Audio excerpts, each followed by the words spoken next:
ആകാശവാണി.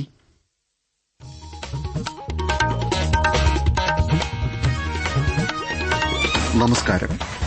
പ്രാദേശിക വാർത്തകൾ വായിക്കുന്നത് അനിൽ ചന്ദ്രൻ. പ്രധാന വാർത്തകൾ. രാജ്യം ഇന്ന് ഭരണഘടനാ ദിനം ആഘോഷിക്കുന്നു. രാഷ്ട്രപതി ദ്രൌപദി മുർമു പാർലമെന്റിന്റെ സംയുക്ത യോഗത്തെ അഭിസംബോധന ചെയ്യും. സുപ്രീംകോടതിയിലെ ഭരണഘടനാ ദിനാഘോഷ പരിപാടിയിൽ പ്രധാനമന്ത്രി നരേന്ദ്രമോദി വൈകിട്ട് പങ്കെടുക്കും. കേന്ദ്ര ഗവൺമെന്റിന്റെ പ്രധാന സംരംഭമായ അടൽ ഇന്നൊവേഷൻ മിഷന്റെ തുടർച്ചയ്ക്ക് കേന്ദ്രമന്ത്രിസഭ അംഗീകാരം നൽകി. ഇന്ന് ദേശീയ ക്ഷീരദിനം.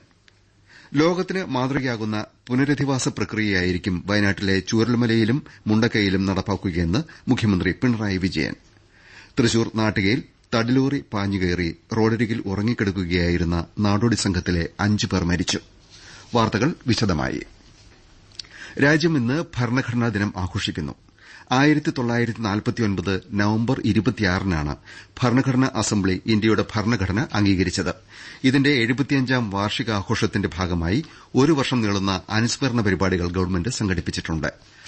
ന്യൂഡൽഹിയിൽ പഴയ പാർലമെന്റ് ഹൌസിന്റെ സെൻട്രൽ ഹാളിലെ വിപുലമായ ദിനാചരണ ചടങ്ങിൽ രാവിലെ 11-ന് രാഷ്ട്രപതി ദ്രൌപദി മുർമു പാർലമെന്റിന്റെ ഇരുസഭകളിലെയും അംഗങ്ങളെ അഭിസംബോധന ചെയ്യും. ഭരണഘടനയുടെ ആമുഖം രാഷ്ട്രപതി വായിക്കും. ഉപരാഷ്ട്രപതി ജഗ്ദീപ് ധൻകർ, പ്രധാനമന്ത്രി നരേന്ദ്രമോദി, ലോക്സഭാ സ്പീക്കർ ഓം ബിർള തുടങ്ങിയവരും ചടങ്ങിൽ സംബന്ധിക്കും. കേന്ദ്രമന്ത്രിമാരും നയതന്ത്ര മേധാവികളും മറ്റ് പ്രമുഖരും പരിപാടിയിൽ പങ്കെടുക്കും. ചടങ്ങിൽ 75ാം ഭരണഘടനാ വാർഷിക അനുസ്മരണ സ്റ്റാമ്പും നാണയവും ഭരണഘടനയെ സംബന്ധിച്ച 2 ഗ്രന്ഥങ്ങളും പ്രകാശനം ചെയ്യും. സംസ്കൃതം, മൈഥിലി ഭാഷകളിൽ തയ്യാറാക്കിയ ഭരണഘടനയും പുറത്തിറക്കും. ഹമാര സംവിധാൻ ഹമാര സ്വാഭിമാൻ എന്ന പ്രചാരണത്തിന്റെ ഭാഗമായാണ് ദിനാചരണ പരിപാടി സംഘടിപ്പിച്ചിരിക്കുന്നത്. ഭരണഘടനാ ശില്പികൾക്ക് ആദരം അർപ്പിക്കുന്നതിനൊപ്പം അതിലെ മൂല്യങ്ങൾ ഉയർത്തിപ്പിടിക്കാനും ആഘോഷത്തിലൂടെ ലക്ഷ്യമിടുന്നു. ഗവൺമെന്റ് ഓഫീസുകളിലും സ്കൂളുകളിലും ലക്ഷക്കണക്കിന് ആളുകൾ ഭരണഘടനയുടെ ആമുഖം ഒന്നിച്ചു വായിക്കും. ഇതിന്റെ വീഡിയോകൾ constitution75.com എന്ന വെബ്സൈറ്റിൽ അപ്ലോഡ് ചെയ്യുന്നവർക്ക് സർട്ടിഫിക്കറ്റും സമ്മാനിക്കും. സുപ്രീംകോടതിയിലെ ഭരണഘടനാ ദിനാഘോഷ പരിപാടിയിൽ പ്രധാനമന്ത്രി നരേന്ദ്രമോദി വൈകിട്ട് പങ്കെടുക്കും. ചടങ്ങിനെ അഭിസംബോധന ചെയ്യുന്ന പ്രധാനമന്ത്രി 2023-24 ഇന്ത്യൻ ജുഡീഷ്യറി വാർഷിക റിപ്പോർട്ടും പ്രകാശനം ചെയ്യും. ചീഫ് ജസ്റ്റിസ് സഞ്ജീവ് ഖന്ന, നിയമമന്ത്രി അർജുൻ റാം മെഘ്വാൾ, ജഡ്ജിമാർ തുടങ്ങിയവർ പരിപാടിയിൽ പങ്കെടുക്കും. ഭരണഘടനാ ദിനാചരണത്തിന്റെ ഭാഗമായി വൈകിട്ട് കോഴിക്കോട് ബീച്ചിലെ ഫ്രീഡം സ്ക്വയറിൽ വിവിധ പരിപാടികൾ സംഘടിപ്പിച്ചിട്ടുണ്ട്. കാസർകോട്ട് നെഹ്റു യുവകേന്ദ്രയും Periya doctor Ambedkar arts and science കോളേജും ജില്ലാ ലീഗൽ സർവീസസ് അതോറിറ്റിയും ഭരണഘടനാ ദിനാഘോഷം ഒരുക്കിയിട്ടുണ്ട്. കേന്ദ്ര ഗവൺമെന്റിന്റെ പ്രധാന സംരംഭമായ അടൽ ഇന്നൊവേഷൻ മിഷന്റെ തുടർച്ചയ്ക്ക് കേന്ദ്രമന്ത്രിസഭ അംഗീകാരം നൽകി. വികസിത് ഭാരതത്തിലേക്ക് സുപ്രധാന ചുവടുവയ്പായ അടൽ ഇന്നൊവേഷൻ മിഷൻ 2.0 ഇതിനകം തന്നെ ഇന്ത്യയുടെ ഊർജ്ജസ്വലമായ നവീകരണവും സംരംഭകത്വ ആവാസ വ്യവസ്ഥയും വികസിപ്പിക്കാനും ശക്തിപ്പെടുത്താനും ആഴത്തിലാക്കാനും ലക്ഷ്യമിടുന്നു. Desk report.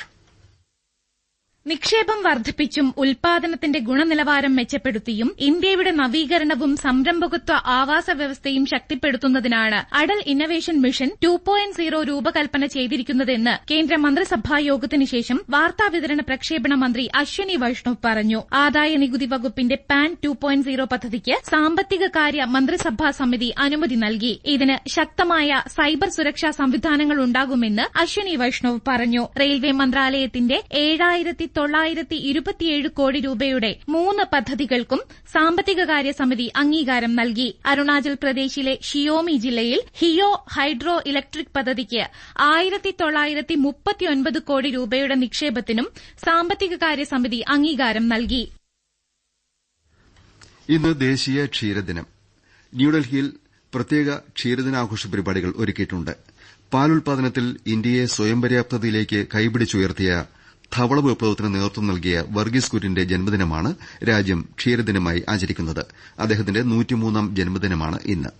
ദിനാചരണത്തിന്റെ ഭാഗമായി രാജ്യത്തുടനീളം വിവിധ പരിപാടികൾ സംഘടിപ്പിച്ചിട്ടുണ്ട്. ക്ഷീരമേഖലയിലെ പരമോന്നത ദേശീയ പുരസ്കാരമായ ദേശീയ ഗോപാൽ രത്ന പുരസ്കാരങ്ങൾ കേന്ദ്രമന്ത്രി രാജീവ് രഞ്ജൻ സിംഗ് സമ്മാനിക്കും. കർഷകർ, ക്ഷീര ഫെഡറേഷനുകൾ, ക്ഷീര സഹകരണ സംഘങ്ങൾ എന്നിവയുടെ പ്രതിനിധികൾ പരിപാടിയിൽ പങ്കെടുക്കും. ലോകത്തിന് മാതൃകയാകുന്ന പുനരധിവാസ പ്രക്രിയയായിരിക്കും പ്രകൃതി ദുരന്തമുണ്ടായ വയനാട്ടിലെ ചൂരൽമലയിലും മുണ്ടക്കയിലും നടപ്പാക്കുകയെന്ന് മുഖ്യമന്ത്രി പിണറായി വിജയൻ പറഞ്ഞു. ഗവൺമെന്റ് മുൻപ് പ്രഖ്യാപിച്ച അതേ തരത്തിൽ നടപടികൾ പൂർത്തീകരിക്കും. നിർദ്ദിഷ്ട ടൌൺഷിപ്പിൽ ആവശ്യത്തിന് സൌകര്യങ്ങളോടുകൂടിയ വീടുകൾ നിർമ്മിക്കും. കേന്ദ്ര സഹായത്തിന് ഇനിയും ആവശ്യമുന്നയിക്കുമെന്നും മുഖ്യമന്ത്രി പറഞ്ഞു. കൂത്തുപറമ്പ് രക്തസാക്ഷി ദിനാചരണം ഉദ്ഘാടനം ചെയ്യുകയായിരുന്നു പിണറായി വിജയൻ.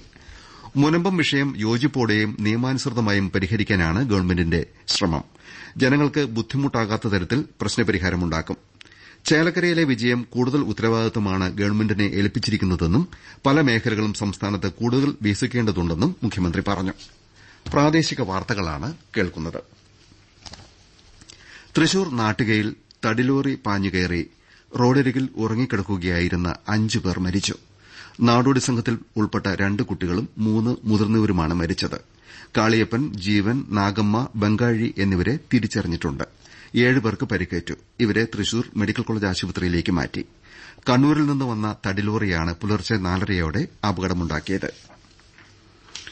കോട്ടയത്ത് നാടകം ഇന്ത്യ പ്രസ് വളപ്പിൽ നിർമ്മിച്ച അക്ഷരം മ്യൂസിയത്തിന്റെ 1ാം ഘട്ടം ഉച്ചകഴിഞ്ഞ് മുഖ്യമന്ത്രി പിണറായി വിജയൻ ഉദ്ഘാടനം ചെയ്യും.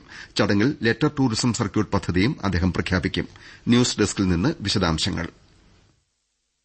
ഇന്ത്യയിലെ ആദ്യ ഭാഷാ സാഹിത്യ സാംസ്കാരിക മ്യൂസിയമാണ് നാട്ടകത്തേത്. അന്തർദേശീയ നിലവാരത്തിൽ ആധുനിക സാങ്കേതിക വിദ്യയുടെ സാധ്യതകൾ ഉപയോഗിച്ച് 15,000 ചതുരശ്രയടിയിലാണ് മ്യൂസിയത്തിന്റെ ആദ്യഘട്ടം പൂർത്തീകരിച്ചത്. തിയേറ്റർ, ഹോളോഗ്രാം സംവിധാനങ്ങളും മ്യൂസിയത്തിലുണ്ട്. 4 ഘട്ടങ്ങളിലായാണ് അക്ഷരം മ്യൂസിയത്തിന്റെ നിർമ്മാണം പൂർത്തിയാകുന്നത്. ഭാഷയുടെ ഉൽപ്പത്തി മുതൽ മലയാള ഭാഷയുടെ സമകാലിക മുഖം വരെ അടയാളപ്പെടുത്തുന്ന വിവിധ ഗ്യാലറികൾ ഈ ഘട്ടത്തിൽ നിർമ്മിച്ചു. ഭാഷയുടെ ഉത്ഭവവുമായി ബന്ധപ്പെട്ട വീഡിയോ പ്രൊജക്ഷൻ, വാമൊഴി പാരമ്പര്യം, ഗുഹാചിത്രങ്ങൾ, ചിത്രലിഖിതങ്ങൾ എന്നിവയുടെ വിശദാംശങ്ങൾ ഗ്യാലറികളിൽ ഒരുക്കിയിട്ടുണ്ട്. സഹകരണ വകുപ്പും സാഹിത്യ പ്രവർത്തക സഹകരണ സംഘവും സംയുക്തമായി ഏർപ്പെടുത്തിയ 5ാമത് അക്ഷര പുരസ്കാരം എം മുകുന്ദന് ചടങ്ങിൽ മുഖ്യമന്ത്രി പിണറായി വിജയൻ സമർപ്പിക്കും. മന്ത്രി വി.എൻ. വാസവന്റെ അധ്യക്ഷതയിലാണ് പരിപാടി. രാസലഹരി വിപത്തിനെതിരെ ജാഗ്രത പുലർത്തണമെന്ന് മന്ത്രി എം ബി രാജേഷ് പറഞ്ഞു. ലഹരി മാഫിയയെ നേരിടാൻ ഗവൺമെന്റ് ശക്തമായ നടപടി സ്വീകരിക്കുന്നുണ്ടെന്നും മന്ത്രി അറിയിച്ചു. എക്സൈസ് വിമുക്തി മിഷന്റെ ഉണർവ് പദ്ധതിയുടെ ഭാഗമായി കോട്ടയം കങ്ങഴ മുസ്ലിം ഹയർ സെക്കൻഡറി സ്കൂളിൽ നിർമ്മിച്ച ബാഡ്മിന്റൺ കോർട്ടിന്റെ ഉദ്ഘാടനം നിർവഹിക്കുകയായിരുന്നു മന്ത്രി. ചടങ്ങിൽ government chief whip doctor N Jayaraj അധ്യക്ഷനായിരുന്നു. മലപ്പുറം റവന്യൂ ജില്ലാ കലോത്സവത്തിന് ഇന്ന് കോട്ടക്കലിൽ തിരിതെളിയും. 315 ഇനങ്ങളിലായി 10,000-ലധികം വിദ്യാർത്ഥികൾ കലോത്സവത്തിൽ മത്സരിക്കും. Kottakkal government Rajas higher secondary സ്കൂളിലും കോട്ടൂർ എ.കെ.എം. ഹയർ സെക്കൻഡറി സ്കൂളിലുമായി ഈ മാസം 30 വരെയാണ് കലോത്സവം. വൈകിട്ട് M P Abdussamad Samadani M P മേള ഉദ്ഘാടനം ചെയ്യും. കാസർകോട് റവന്യൂ ജില്ലാ സ്കൂൾ കലോത്സവം ഇന്ന് ഉദിന്നൂർ ഗവൺമെന്റ് ഹയർ സെക്കൻഡറി സ്കൂളിൽ തുടങ്ങും. ശനിയാഴ്ച വരെ നീളുന്ന കലോത്സവത്തിൽ 7 ഉപജില്ലകളിൽ നിന്ന് 316 ഇനങ്ങളിലായി 6,000-ഓളം വിദ്യാർത്ഥികൾ മത്സരിക്കും. ഐഎസ്എൽ ഫുട്ബോളിൽ ഒഡീഷ എഫ്സിക്ക് തകർപ്പൻ ജയം. ഹൈദരാബാദിലെ മത്സരത്തിൽ എതിരില്ലാത്ത 6 ഗോളിനാണ് അവർ ഹൈദരാബാദിനെ പരാജയപ്പെടുത്തിയത്. ഇന്ന് മുംബൈ സിറ്റി എഫ്സി പഞ്ചാബിനെ നേരിടും. വൈകിട്ട് 7:30 മുംബൈയിലാണ് മത്സരം. ഐപിഎൽ താരലേലത്തിൽ 13-കാരനായ വൈഭവ് സൂര്യവൻഷി കരാർ നേടുന്ന ഏറ്റവും പ്രായം കുറഞ്ഞ കളിക്കാരനായി. 1 കോടി 10 ലക്ഷം രൂപയ്ക്കാണ് രാജസ്ഥാൻ റോയൽസ് വൈഭവിനെ സ്വന്തമാക്കിയത്. കോഴിക്കോട് സിറ്റി പോലീസിന്റെ ലഹരിവിരുദ്ധ പ്രതിരോധ ബോധവൽക്കരണ പരിപാടിയായ നോ നെവർ മന്ത്രി പി എ മുഹമ്മദ് റിയാസ് ബീച്ചിൽ ഉദ്ഘാടനം ചെയ്തു. ലഹരിവിരുദ്ധ തുടർ ബോധവൽക്കരണ പരിപാടിയുടെ ഭാഗമായി നവസാമൂഹ്യ മാധ്യമങ്ങളിലൂടെ ലഹരിവിരുദ്ധ ആശയങ്ങളും ഫ്ളാഷ് മോബ്, നാടകം, മ്യൂസിക് ആൽബം എന്നിവ തയ്യാറാക്കി പൊതുസമൂഹത്തിൽ പ്രചരിപ്പിക്കുമെന്ന് ചടങ്ങിൽ സിറ്റി പോലീസ് കമ്മീഷണർ പറഞ്ഞു.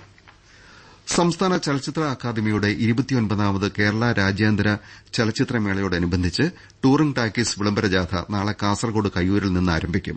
Kayyur government vocational higher secondary സ്കൂളിൽ സംഘടിപ്പിക്കുന്ന പരിപാടിയിൽ കാസർകോട് ജില്ലയിലെ സിനിമാ പ്രവർത്തകരായ പി കുഞ്ഞികൃഷ്ണൻ, സി ഷുക്കൂർ, ഉണ്ണിരാജ് ചെറുവത്തൂർ, രാജേഷ് അഴീക്കോടൻ, ചിത്ര നായർ, രജീഷ് പോതാവൂർ, അമീർ പള്ളിക്കൽ തുടങ്ങിയവരെ ആദരിക്കും. മലയാള ചലച്ചിത്രം മഞ്ഞുമ്മൽ ബോയ്സ് 55ാമത് ഗോവ അന്താരാഷ്ട്ര ചലച്ചിത്രോത്സവത്തിലെ പനോരമ വിഭാഗത്തിൽ പ്രദർശിപ്പിച്ചു. ഒടിടി പ്ലാറ്റ്ഫോമുകളുടെ വളർച്ച മഞ്ഞുമ്മൽ ബോയ്സ് പോലെ കഥകൾക്ക് സിനിമയിൽ അവസരമൊരുക്കിയെന്ന് സംവിധായകൻ ചിദംബരം മാധ്യമങ്ങളോട് പറഞ്ഞു. പ്രധാന വാർത്തകൾ വീണ്ടും. രാജ്യം ഇന്ന് ഭരണഘടനാ ദിനം ആഘോഷിക്കുന്നു. രാഷ്ട്രപതി ദ്രൌപദി മുർമു പാർലമെന്റിന്റെ സംയുക്ത യോഗത്തെ അഭിസംബോധന ചെയ്യും. സുപ്രീംകോടതിയിലെ ഭരണഘടനാ ദിനാഘോഷ പരിപാടിയിൽ പ്രധാനമന്ത്രി നരേന്ദ്രമോദി വൈകിട്ട് പങ്കെടുക്കും. കേന്ദ്ര ഗവൺമെന്റിന്റെ പ്രധാന സംരംഭമായ അടൽ ഇന്നൊവേഷൻ മിഷന്റെ തുടർച്ചയ്ക്ക് കേന്ദ്രമന്ത്രിസഭ അംഗീകാരം നൽകി. ഇന്ന് ദേശീയ ക്ഷീരദിനം. ലോകത്തിന് മാതൃകയാകുന്ന പുനരധിവാസ പ്രക്രിയയായിരിക്കും വയനാട്ടിലെ ചൂരൽമലയിലും മുണ്ടക്കൈയിലും നടപ്പാക്കുകയെന്ന് മുഖ്യമന്ത്രി പിണറായി വിജയൻ. തൃശൂർ നാട്ടികയിൽ തടിലൂറി പാഞ്ഞുകയറി റോഡരികിൽ ഉറങ്ങിക്കിടക്കുകയായിരുന്ന നാടോടി സംഘത്തിലെ 5 പേർ മരിച്ചു. പ്രാദേശിക വാർത്തകൾ കഴിഞ്ഞു.